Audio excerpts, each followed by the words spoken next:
Anyway, Daran Wallman is here tonight, as you all know, and the title of his talk is How Sound Can Help You Heal and Transform Your Life.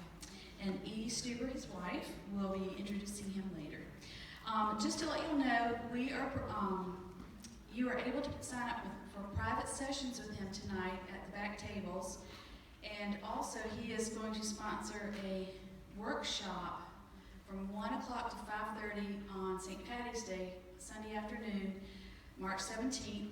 And it's just going to be an extension of what you're learning here, and the healing part will be much more personalized for you.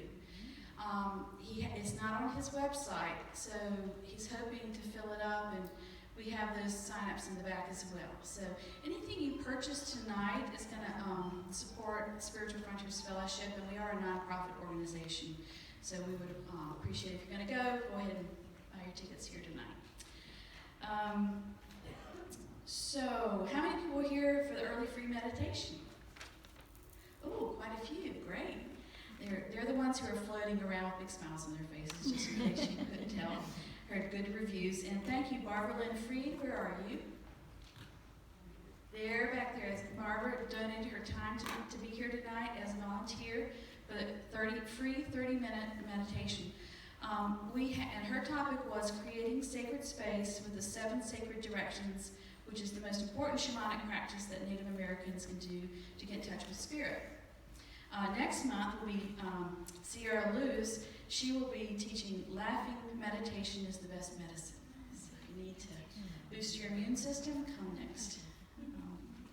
So yeah, there she is, but we're not quite to that yet. So what is Spiritual Frontiers Fellowship? We're a nonprofit, volunteer-run organization that has been sponsoring metaphysical speakers once a month since 1973, as our sign says there. We feel that our group provides a place for spiritual seekers to gather and learn. And we are creating a space to bring forth this kind of awareness for people, which helps our planet move towards LOVE, love. And that is why it is so important for us to continue.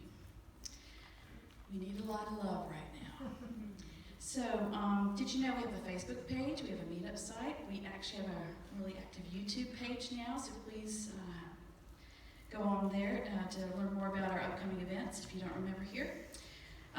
So how many people are here for the first time? Wow, great. Keep your hands up. We have a gift for you to take home. You can take notes on it. So thank you for coming.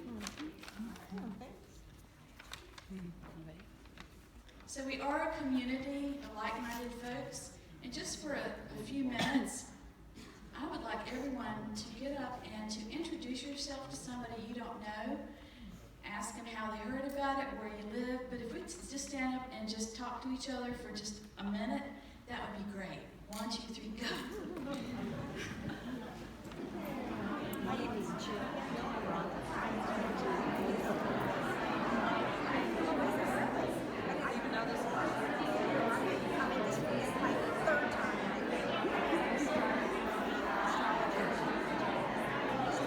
We've not met. I'm Neil. I'm Edie. I've seen your picture at the house. I had a session with Daran about 2 years ago. Yeah. Awesome. I don't know if you're still in the same place on the bottom of Franklin Street. Actually, we moved and we've got a beautiful new space. It's Daran and I set up campus, so to speak. He has a studio there, I have a studio there, and then we live on the same land. It's on Old Greensboro Road, just off of Jones Ferry. Yes. Great job. Great job. Yeah, come and play this. Now if everybody can go back to their Yeah, come seats. with our sound bath. Okay. Yeah. We can continue all of this at our intermission. We have a 20-minute intermission. I'm Rhonda.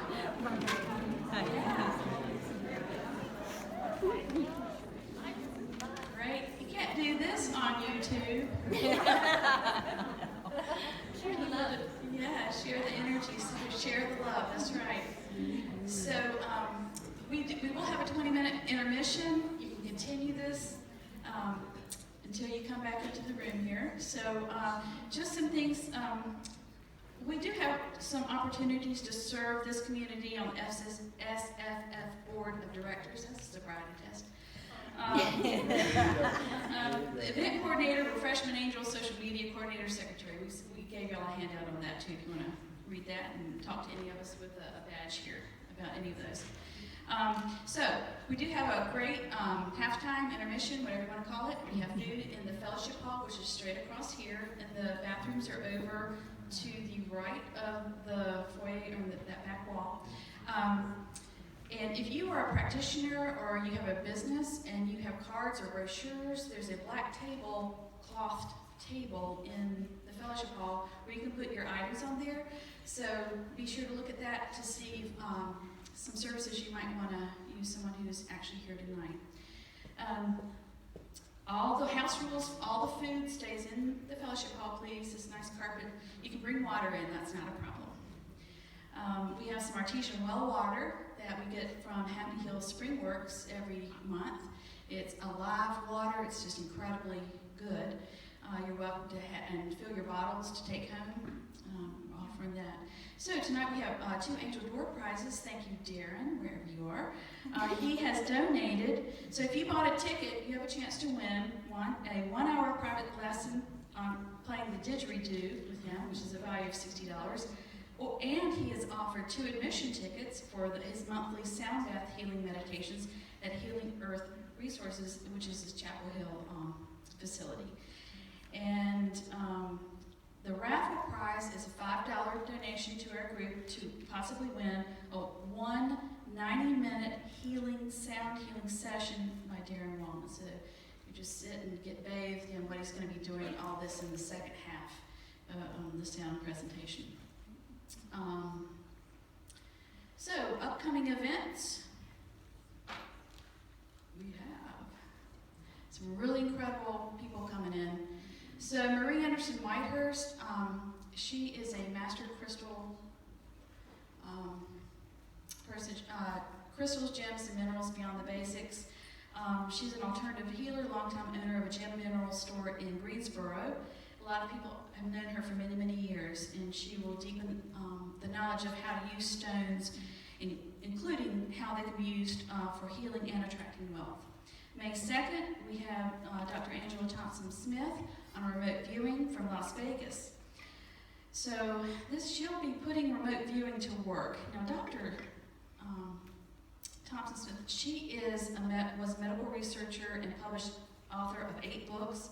She trained as a remote viewer with 2 of the top ex-military people, Paul Smith and Lynn Buchanan, if you know anything about remote viewing, and was a founding member of the director of the International Remote Viewing. She is one of the top people in the country, and she agreed to come to give us a talk. And she'll be doing a workshop at the Ryan Research Center in Durham, if you're familiar with that group. And it'll be a master class, remote viewing master class on Friday evening, all day Saturday and Sunday, and it'll be in the library of the Ryan Research Center. Very limited seating. If you want to learn from a master the remote viewing, you have to go on our website to purchase the ticket.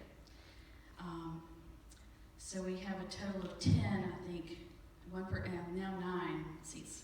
So if you are very interested in that. So I want to just very quickly, what is the Ryan Institute? A lot of people already know what this is in Durham, but in 1935, the Duke Parapsychology Labs were established by Joseph B. Ryan, and he led that department and provided a professional study of parapsychology scientifically in 1935.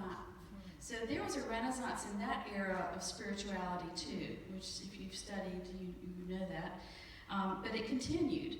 In 1965, he retired from the Duke University and formed an independent research center. And in 1995, they changed the name to honor him, the Ryan Research Center. And his daughter actually took over running it as well. And their tagline is, bringing the gap between science and spirituality. They have a lot of classes over there. If you want to look on their website, might pique your interest. And June 6th, save the date, we have a wonderful psychic fair. This is our big fundraiser. We have over 20 intuitive readers, tarot card readers, angel communicators, healers, etc., who volunteer their time to help us raise money for us. So we will have more information on our website, but we're already getting quite a few people. If you're interested in doing this and volunteering, please see Debbie Rivas Brooks over at the table in the purple. If you are a practitioner and would like to donate a Thursday evening to help us, we really appreciate that. July, we take a break. Don't come in July. August is Dan Chesbro. So raise your hand if you've heard of Dan Chesbro. Okay. And Dan Chesbro comes on occasion. He is the Reverend Dan Chesbro of the Sanctuary of the Beloved, which is an order, he's an ordained minister, intuitive counselor, author, lecturer, and teacher. In 1986, he received the guidance that it's time to call the priests. He has ordained over 17,000 people under the order of Melchizedek. It's legal.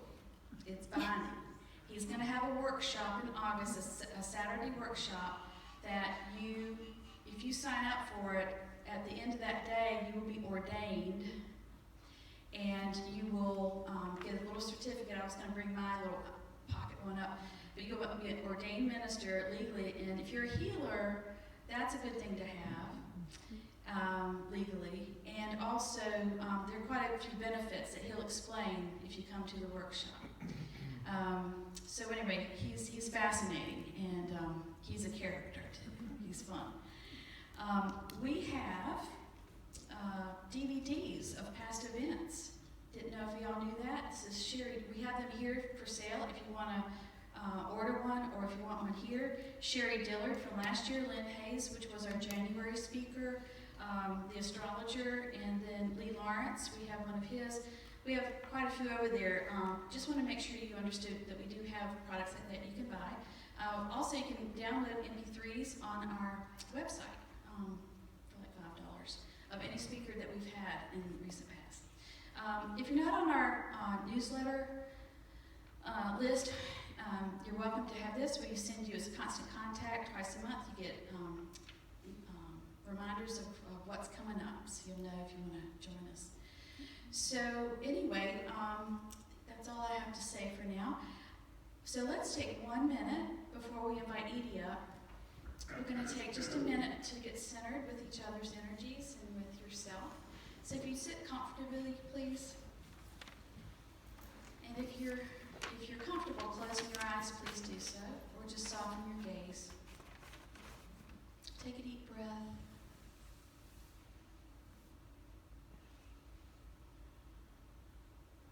Another deep breath and let it out. Let the stress of the day be released.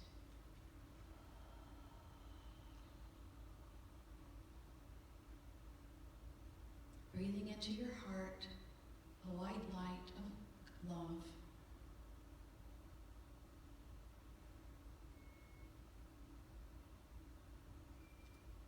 Breathing in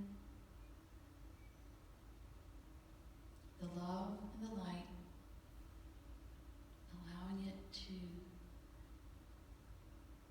replace any stress. And we will sit with this with gratitude in our hearts for 1 minute.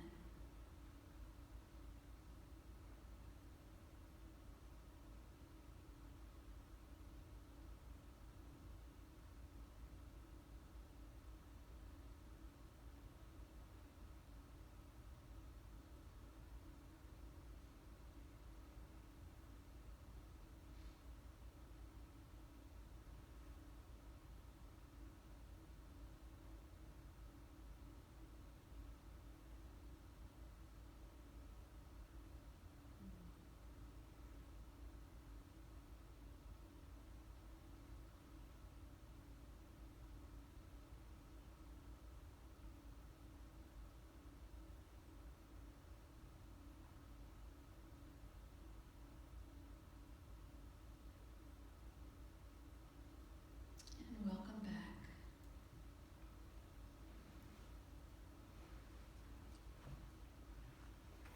So I'm very happy to introduce Edie Stuber, who is Daran's wife, and she'll come up to give him an introduction. Again, thank you very much for coming tonight.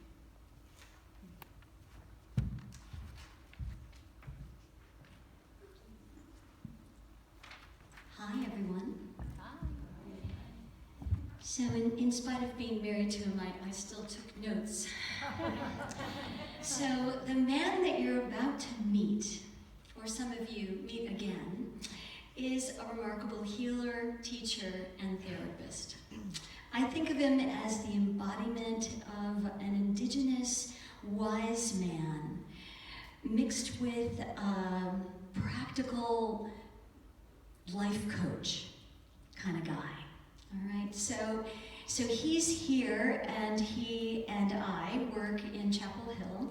We have a healing center called Healing Earth Resources, and at Healing Earth Resources, Daran offers a combination of life coaching, intuitive healing, shamanic healing, sound therapy, and reflexology. He also teaches didgeridoo. That's this instrument here. And that helps people who have been experiencing sleep apnea. So it's an amazing treatment for that, as well as any other breathing issues. And you can also use playing the didgeridoo as a meditation or as a focus, an active meditation for focus and expression, which is a big part of tonight's experience as well. So Daran focuses on helping his clients heal and evolve their emotional and physical bodies, empowering them to create the life that they want to create. Daran was born with a unique ability to feel and to see and move energy. And so he speaks tonight from a great deal of personal experience. Tonight he's going to share some of his personal stories, how he's healed himself, using the power of sound, creative visualization, and expressing emotions. He's using really practical techniques that you'll learn some of tonight, and the methods demonstrate us how to align our physical bodies, our emotional and our mental bodies, into what I like to call a moreness. That moreness that we are can heal us in ways that we might even call miracles. We can feel and heal, and we can believe and receive. We can bring ourselves into balance with greater joy and peacefulness, experiencing a quality of wholeness and harmony with expression, sound, and vibrational medicine. We can become more attuned, quite literally, tuning ourselves. We're like tuning forks, and when we find our own harmony, we can bring that to the rest of the world through our presence. So take a moment right now and just become aware of what wants to become attuned in you. It may be that squeaky knee. It may be that tweak in the neck. And also, who in you wants to be expressed? Who in you wants to be heard by you first, and then maybe heard by the rest of the world? So allow those parts, whatever they are in you or through you, to join you tonight. Kind of let them move in. Say, hi, come on in, have a seat right here next to me, or actually inside me, so that that part of you can join and literally resonate with what Daran has to teach tonight, so that you can move into that greater wholeness.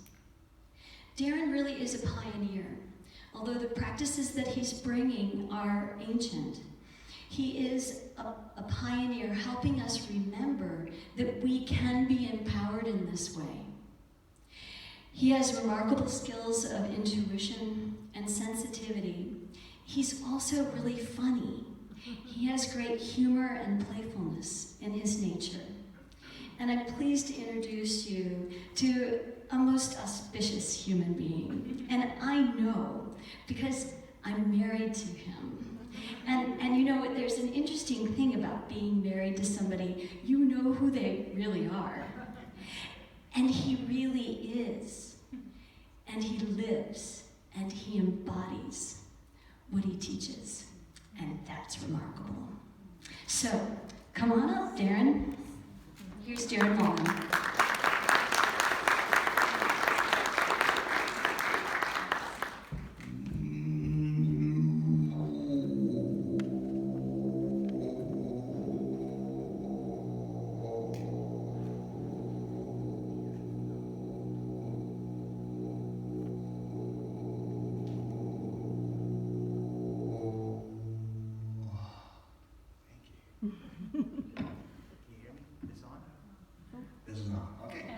So, thank you all for being here. It's a pleasure.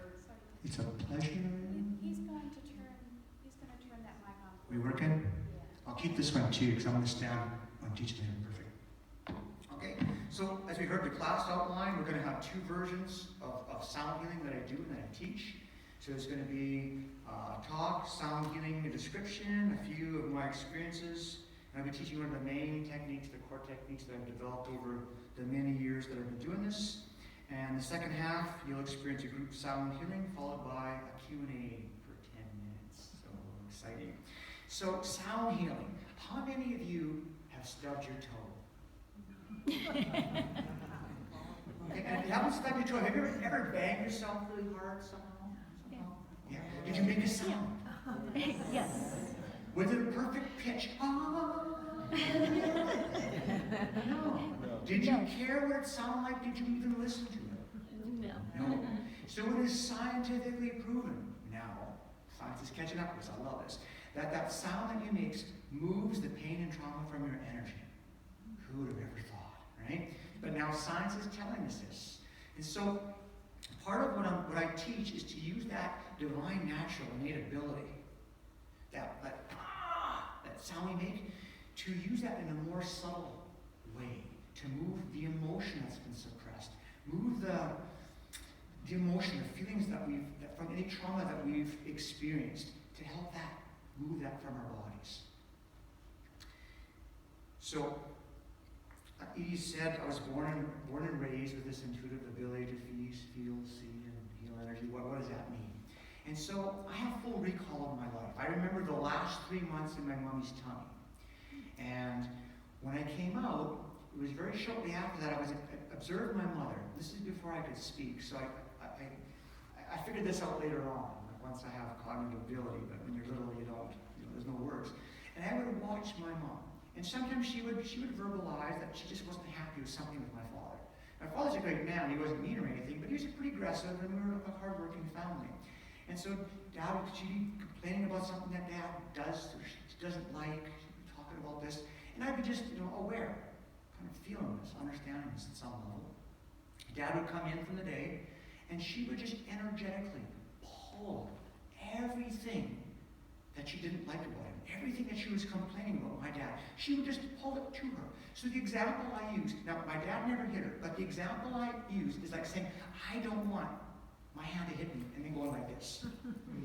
So it didn't make any sense to me why she would say she didn't want this, and then as soon as he was even close to her, this energy would come out, he would absorb it, and she would be triggered by it. So we'll fast forward a little bit. So observing that, there is an emotional content, there's emotional and thought, mental, there's a belief to that. And so as I started to play with that a little bit more, I would make a sound. I would make a sound what I was seeing in my mother's field. Of course, the sound that I'm making was what she was suppressing. So, God bless my mom, I'm still alive.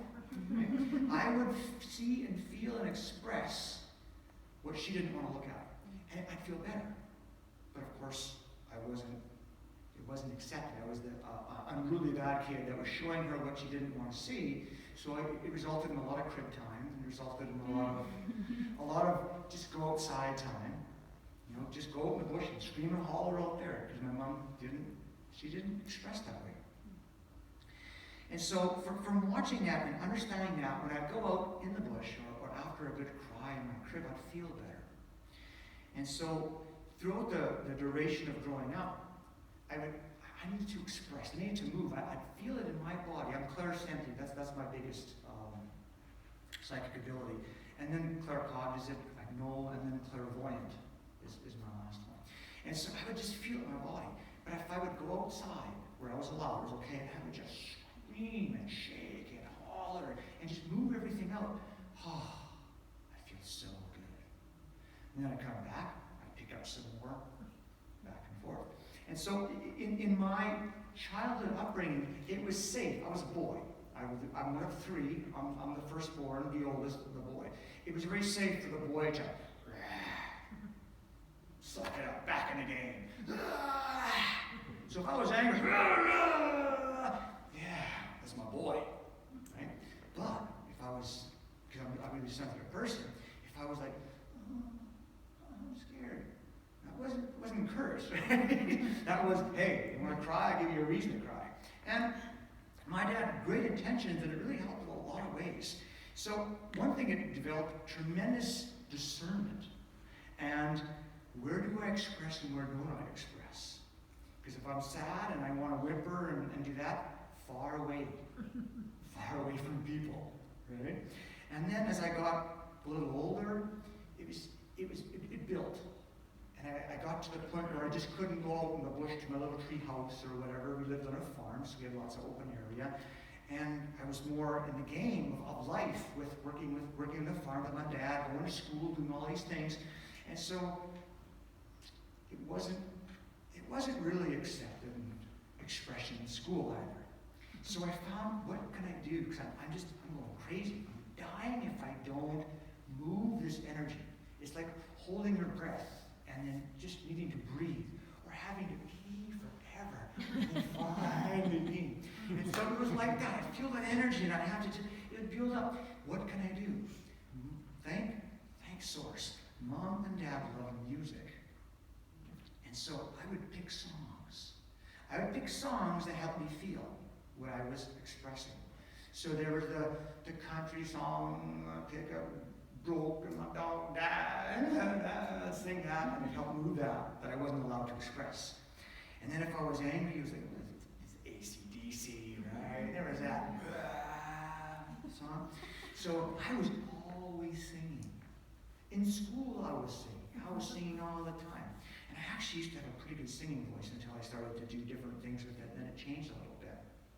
But using the sounds, not only would I feel better, but I noticed people around me would feel better.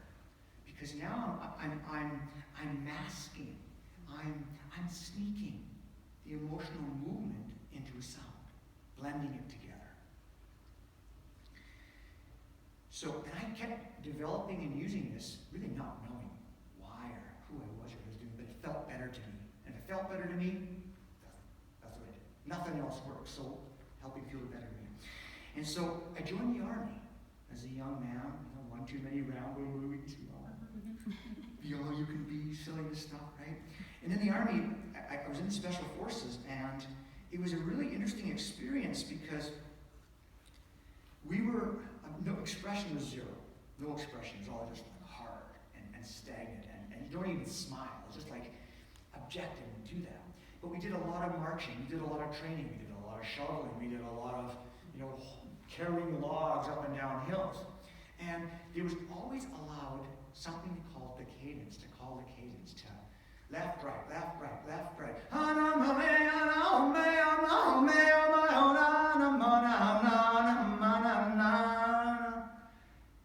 my group did so well.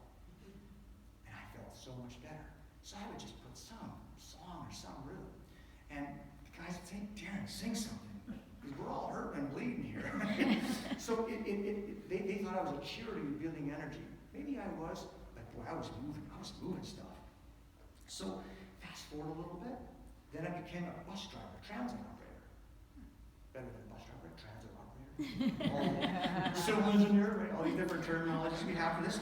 And what I found, I'm in a very tough energy of the public transit. And a lot of people that were riding public didn't really want to be on public transport. I mean, there were some university crowds and everything, but there's a lot of people that just didn't have much of a choice. So I was just saturated in this energy. And it was not easy. And I'm on video camera and all these things. You know, it's a no-touch policy. I hugged everybody I possibly could. I just did whatever I could to be there for the people. And I sang. I would get the bus mic. And I would sing. I would feel the energy of the bus. And I'd say, who's happy? No hands would go up. I'd say, okay, let's sing that No Happy song. And I'd just start singing. And I would sing songs, especially if the bus was really full. I would sing a song from the energy that I was feeling. And I would put heart and soul into that song. And I would sing a song that I couldn't quite hit. So a little higher than my pitch, maybe a Michael Bolton song or something, right? You know? And I couldn't, but I did the best I could because I wanted to nudge myself out of my comfort zone. And I did it with the intention to move the energy, to help people. And it was, I mean, I could just destroy a song. And people get off the bus and little old ladies, that was so nice, young man. And it was really, really quite beautiful. And then I went through a divorce driving, I went through a divorce driving the bus, and so something really magically opened up in me driving through this divorce. I started crying. I hadn't cried for like 18 years. A couple little bit, but not really, not man-sized crying. I mean, just bawling, wailing. And it felt so good. I had forgotten how good it felt to cry before the age of 4, 5, 6. I think that was when it was, I'll give you a reason. So I gave myself a reason. I wouldn't allow myself to cry either. We do these things, right? And so I started crying, and it didn't stop. So I'm driving the bus. I've got my sunglasses on. It's a good day. I'm driving. It's a good day. It's a happy day. Are you okay? Oh, yeah, I'm just so happy. And I was happy. I was happy that I was crying. I was really sad. Sadness was present. It was really moving. But I was happy because it felt so good to let it move. Remember the pea? It was just moving. It felt so good. And so I'm playing with that, and I'm crying. I go to bed crying, I wake up crying, and my body's healing. I'm feeling better. I'm going to the gym, and I'm doing behind the neck chin-ups. So I'm doing these chin-ups. I usually did like 3 sets of 6 or something. I was a pretty strong guy, right? I'm doing this, and I'm just crying. I'm 20. Holy cow, where's this power coming from? There was an untapped resource of power from this kind of a yin aspect. I say kind of a yin aspect because I have a little different take on the yin aspect emotions.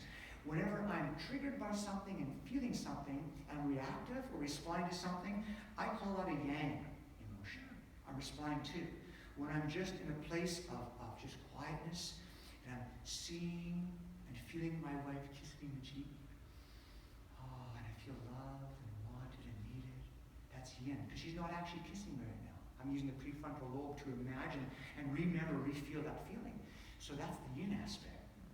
So I'm playing with this on the bus, and crying, expressing, and then the crying started dissipating, and then anger was present again. Wow, I've been angry for a while, right? So I'm driving the bus, and I'm so angry, but I'm just going to be nice, right? To everyone, letting the cars in. I tell you, that was the most miserable day I think I've ever had. Somebody even spit on me that day. It was amazing. It was just incredible. So I come home, and I'm so upset. I'm angry, right? And I'm hitting the punching bag. That was one of the things I did. I hit the punching bag, and I'm seeing angels in the eyes, like, what's going on here? Like guys, what's going on? Like, I try to be nice all day, and I just got the opposite. And then my main guide, Saul, says, he says, sweetheart, loved one. No, he says something like that. Feels good, right? Dear one, loved one. He says, be honest with your emotions. Whatever you're feeling, be honest and express that. I said, well, how am I going to express anger and rage on a city bus? I'm on video. Like, come on, guys. I mean, crying was enough. And that was the message over and over. So, okay. So I hit the bag. I was tired, cried, went to sleep. Next morning, I woke up, and I was just seething anger. Did I have a reason? I don't know. Who cares? Doesn't matter. Anger was present. So I'm driving the bus, and I get in the bus, and I'm so angry. People come, how do you do? I said, I'm really angry. I I am really angry. Anger is present. I am feeling and healing and moving anger. And you're safe. It's all good. I am just vibrating anger today. This is a good thing. This is what I do. This is what I teach. And the little old lady said, that's nice. Yeah. And guys that come on, oh, far back. Right? Young women, young girls come on. Oh, that's interesting. That's interesting. And I'd be just like, I'd be angry. And there was one time that we were always late at a certain time of the day and had a full bus. I said, who's angry? We're not going to make your connections, we're all late. Is anyone angry? Well, who wasn't angry, right? I said, together, let's make a sound. Make your angry sound. And this guy said, slap the seat, bang the seat. I got up, I was kicking the fare box. And then the traffic went, doesn't that feel better? Everybody, yeah, that felt a little better. So I was really expanding, pushing, inviting people, right? They got a little more than their fare when they came to us, right? And so we do it. Beautiful. So, and that developed, and I started teaching classes, and I was teaching classes and driving the bus and teaching the martial arts, and the martial arts went from self-defense to self-healing.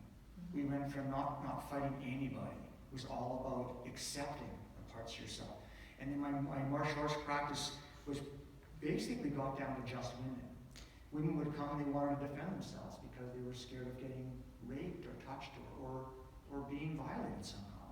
And so I said, let's instead of teaching you how to defend yourself, because if we just buy apples today, and all we buy is apples, and our fridge and our cupboards are full of apples, what are we eating tomorrow? Apples. So instead of defending ourselves and getting ready for the next thing, let's go inside and feel and heal the trauma of what happened. Let's feel and heal the fear of this happening again. And so we did that. We did that through a lot of expression, through hitting the punching bag. There was a time for about a year period, I would wear the riot gear, and then I'd have the women have the plastic or padded riot sticks, right? And I'd say, okay, I'm the guy coming at you. Like, express yourself. We're not defending. There's no defense here, right? Just express. And then I remember this one client, and she, like that, right? Did that. And okay, like give it your all, like that. She was inside, right? So I just went inside, and I said, give Uncle a hug. Wham! Wham! It was Uncle. I saw it was Uncle, but it did something to her, right? When she got going, I was on the ground. She was like kicking me. She was just, I'm Pat, I didn't get her. So, but it was a really interesting way, and people were having so much success with that. So much success in their life. They were attracting people that loved them. They were attracting better experiences, and so was I. So the technique that I'm going to share and teach you here tonight, I'll talk about how I develop it, but I've used this technique to heal PTSD, post-traumatic stress disorder. Now, I actually didn't get that in the Army. I got that from being raised by my dad.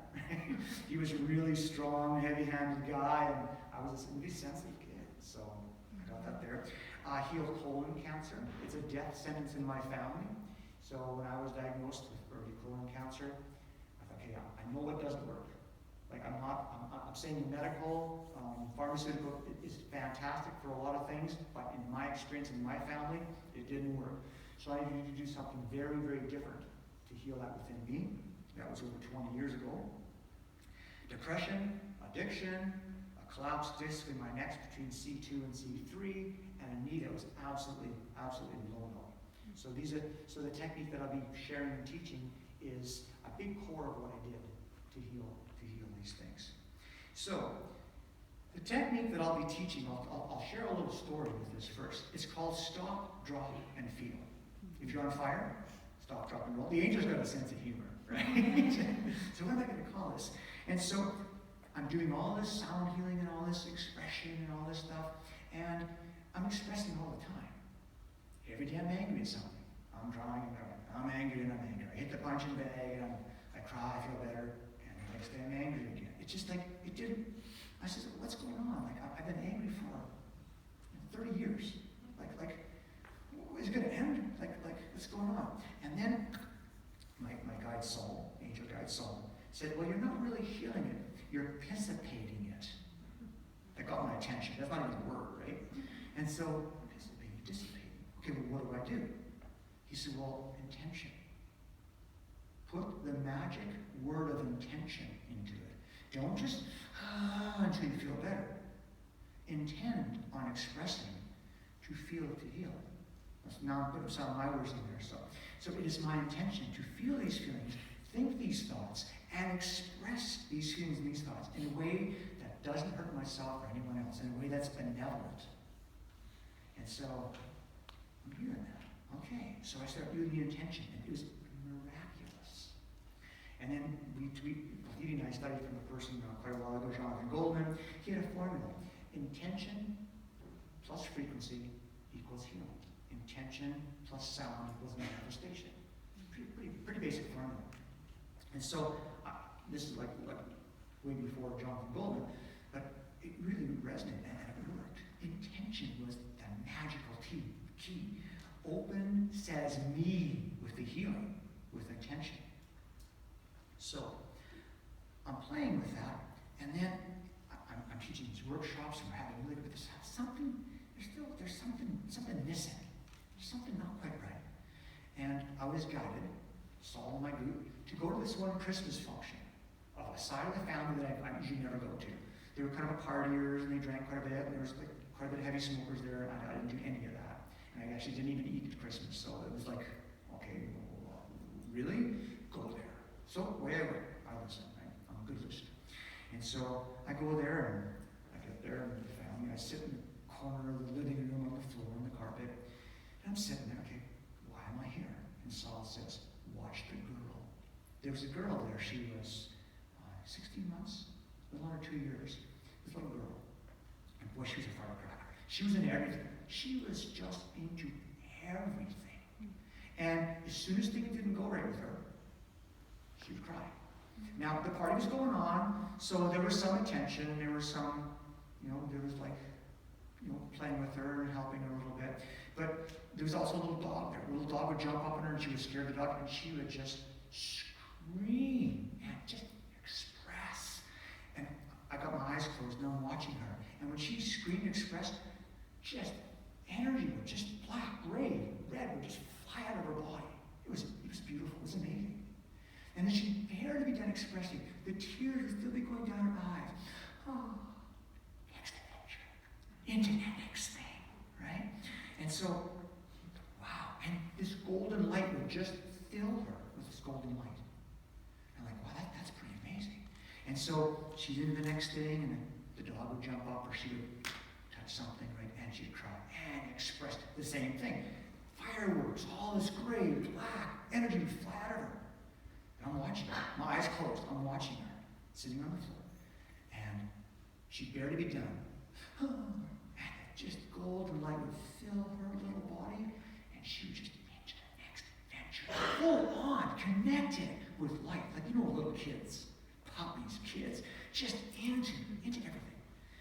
And then something happened. I'm watching this. This is like probably an hour into this already. Something happened, and a mom picked her up, gave her her bottle, so she didn't cry.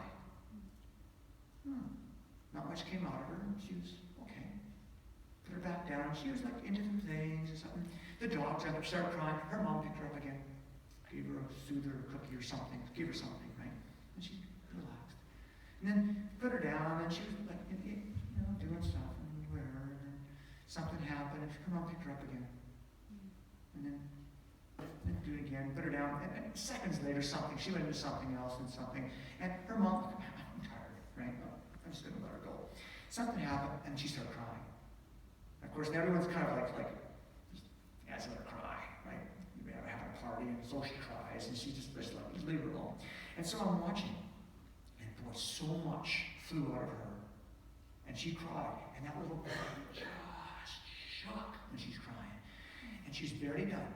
It was a good cry, right? And it filled with golden light again. And so when she was pacified, she didn't have that full expression.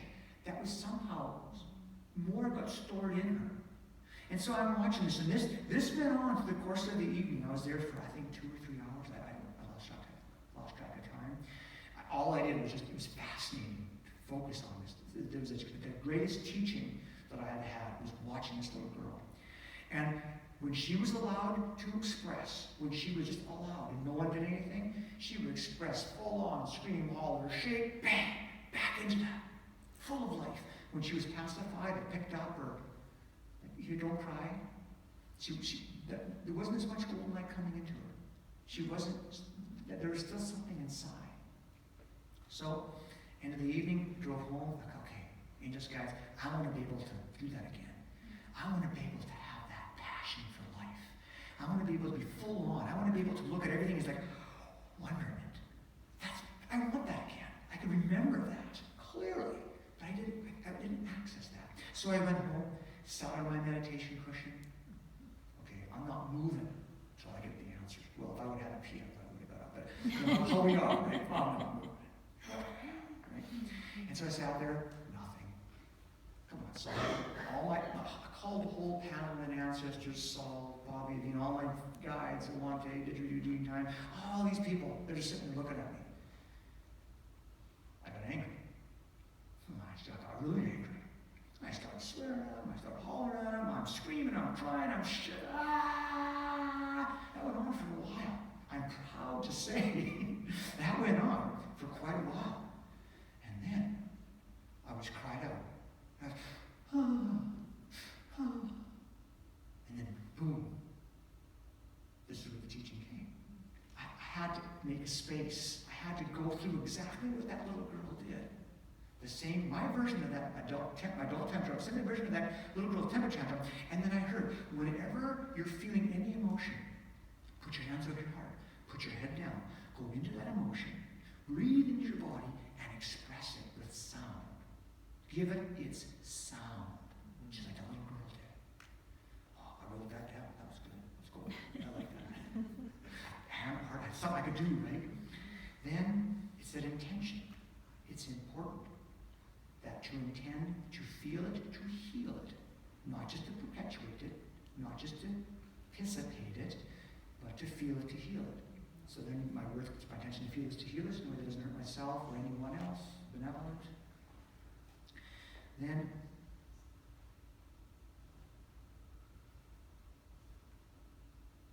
feel it, to heal it, sound, hand over your tummy, and then just let it roll, let it move, let it go. Breathe, let it move. And then at that time, after you have a layer or a level, give yourself a little hug and just say, you're doing good. You're doing good. That was then. Now, you're doing good. You're doing really good. My wife's a massage therapist. We have access to the vagus nerve up here. This is very calming, very relaxing, very soothing. So that was the technique. And so I've been teaching and developing that and doing different variations of that for just about 30 years. Then I started to introduce the didgeridoo, another way to sneak emotional expression with a group of people. If I'm with a group of people, especially with men, it's okay, here's a sound that I'm seeing inside your body. Make this sound with me. Suck it up, you're back in the game, right? That one took me years to be able to let that one move. Or with women, okay, women make this sound. That's not pretty. Don't do that. So it's our cultural condition that we're playing against. So using the didgeridoo, I would get people to make a baby elephant sound, make this animal sound, make that sound, make this sound. And they'd make these sounds and they'd feel so much better. And you couldn't tell if they were screaming bloody murder or saying hallelujah.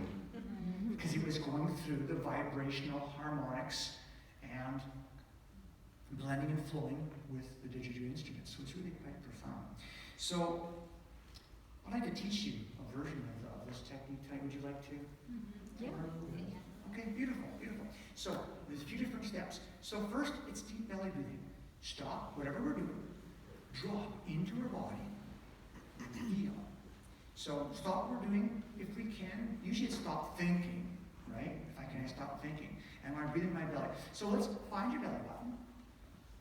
Beautiful. And then say, repeat after me. Hello, little belly button. Hello, belly button. Okay, so there's a silliness there. So silliness is a higher vibration, so we're already playing that. Now let's go 3 fingers are 2 inches below our belly button. Perfect. This is the down channel, the heart, chi spot. This is where all of our mommy and daddy sperm and egg met. There was a consciousness. Something exploded from an oral street. Something exploded from that made these beautiful bodies. So whenever I touch myself in that area, I am connecting to that consciousness. When I go into a room and I turn the light switch on, lights come on. When I touch this, it's my intention to connect with the consciousness that beats the heart, that digests the food, that heals the cut. I want to connect to that, and I want to participate with that. Now imagine I put a balloon in the center of your body. Okay, so in the center of your body. So there's a balloon in there. If there's no air in the balloon, shrink wrap. If it's full, big, right? So if there's no air, are we on? No? Okay. If there's no air in the balloon, if there's air in the balloon, so I teach kids. Poke my belly. And then I'll do it, right? And so, let's play with this. Let's breathe in through our nose. And we're going to keep, if you can keep your finger at that area. So breathing in through your nose, fill up the balloon. And the balloon is low. The balloon isn't up here, so the balloon is low. And on the exhale, let's just go slowly letting the air of the balloon. Beautiful. Inhaling through the nose, fill the balloon. Big balloon. Let's exhale with that sound like a snake.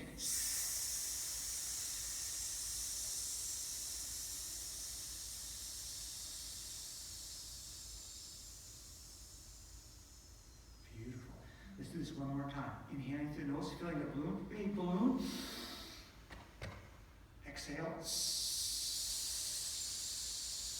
So while we're doing this, while we're exhaling, the fingers are monitoring. We're feeling the belly go in, we're feeling the balloon get small. That's it. Exhale, hold that for a second. Before we inhale, and at the same time, I'm going to push my belly. We're going to push our bellies out against our fingers to give the balloon room to expand. Breathing in, pushing the belly against the fingers. That's it.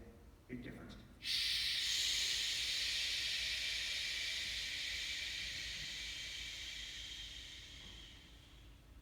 Getting ready to breathe, I push my belly out against my fingers, creating space. Breathe, fill the balloon.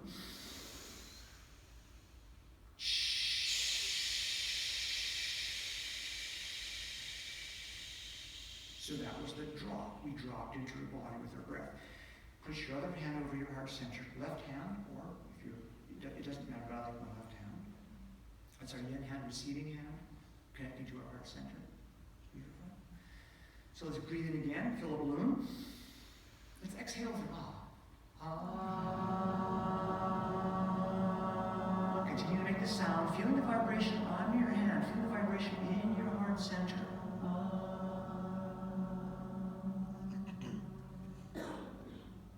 Beautiful. Breathing in, filling the balloon. Exhale with an ah.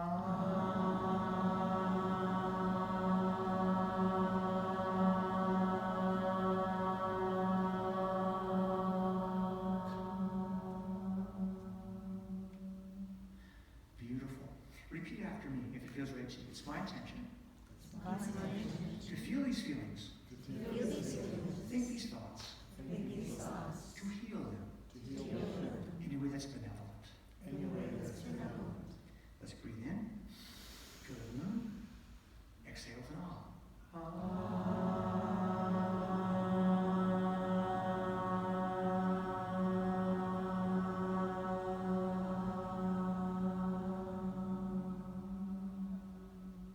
Think of something that makes you angry, frustrated. What makes you frustrated? Just allow that to come to mind. That frustration, that feeling lives in your body. Could be anything. So just connect to that feeling of frustration. Let's breathe into the body, fill up the balloon. Let's give this frustration a sound.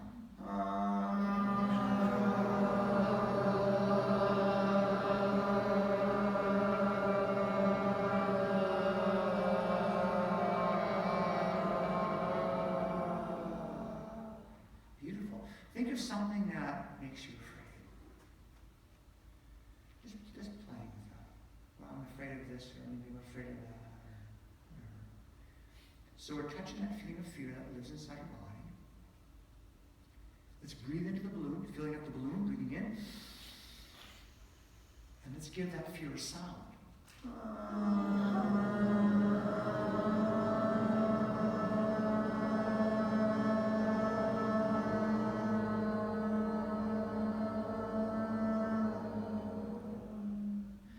Think of someone you love, someone really dear to you. You just feel so just warm and cozy, relaxed, wanted, loved, needed, and you with them. Breathing into the belly, fill the balloon. Let's give love a sound.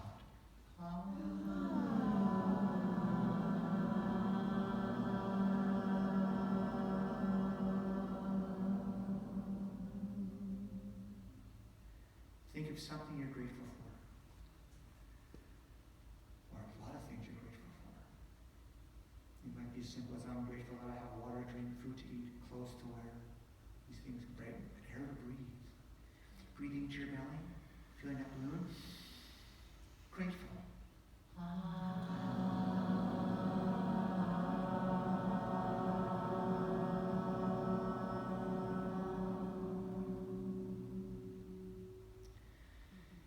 Now, when we're making these sounds, sometimes our mind can get involved heavily, especially if we're doing a sound that's uncomfortable to us or unfamiliar, suppressed.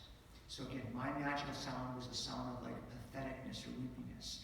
So I'd make it, and I just want to like suck it up. Don't make that sound. I would hear that echo in my mind. So I was suppressing that word that my dad even ever thought of doing that. I believed that, and I was suppressing this part of myself. So I would make this sound. And I had a tough time doing it. My mind just went everywhere. Angels, guys, I need help with this, right? And so Saul says, give it a song. Give it a song. Okay. So think of a country song or a country song. No. Saul said, no. Give it its song. Okay, so I started experimenting. That was all I got. I started experimenting different mantras. If I do,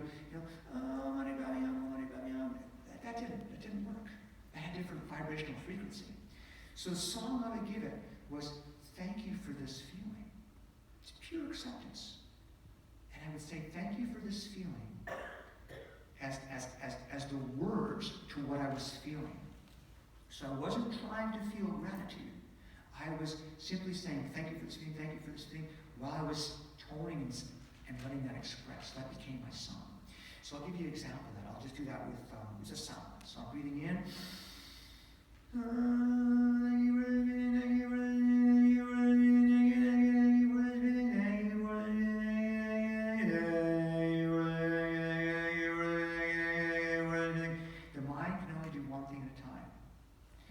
Saying thank you, I want my thinking mind, the ego. I just heard someone talk a little while ago, said stinking thinking. I want my stinking thinking. I want my thinking to join up with my emotional body in my heart center. I want to align mentally, physically, spiritually, emotionally. Doing this, not just all expression. I want conscious participation and acceptance from all parts of me.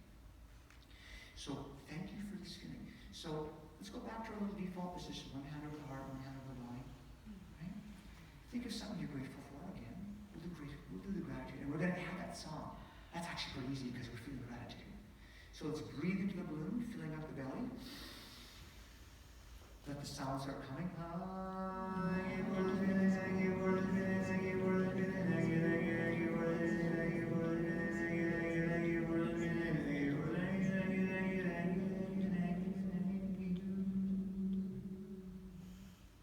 Just notice how it feels in your body. Now let's go back to frustration or anger. And we're going to add that song. Now again, we're not trying to feel gratitude. We're focusing on feeling and expressing the feeling and vibration of the anger that lives in us or moves through us. Think of something that makes us angry or frustrated. Breathing into the belly, fill the balloon. Thank you for this feeling. Thank you for this feeling.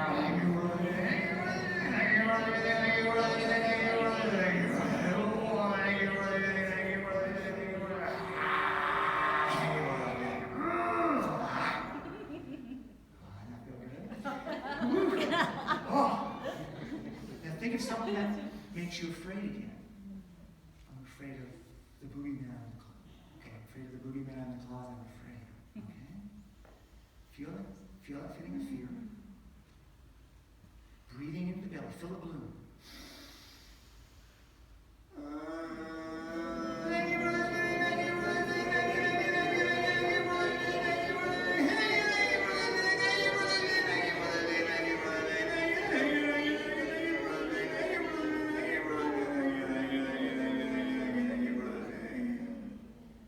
We probably weren't thinking of too much else.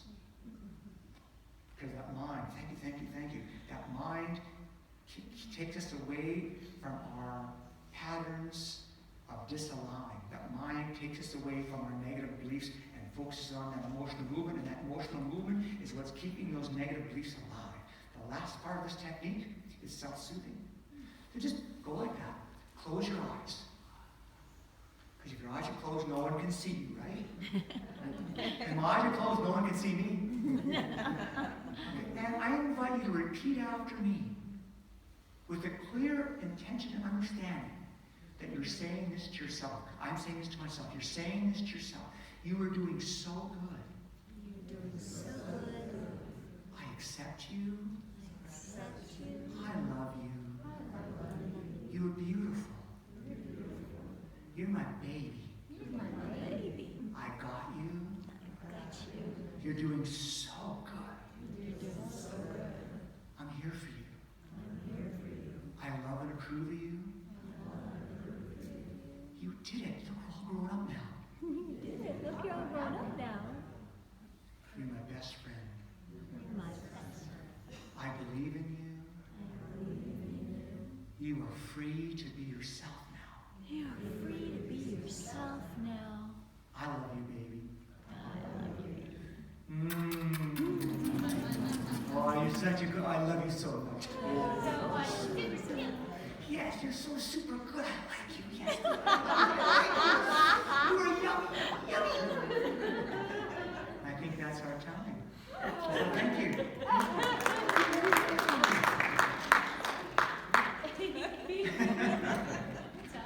So we're going to have an intermission. So we have 20 minutes to go and refresh yourself. And there's some great food, there's some watermelon, all kinds of things. And we come back and we'll have a short little explanation of what we're going to do. And then we're going to do a group sound healing where you can have a different experience of something we just had. So thank you.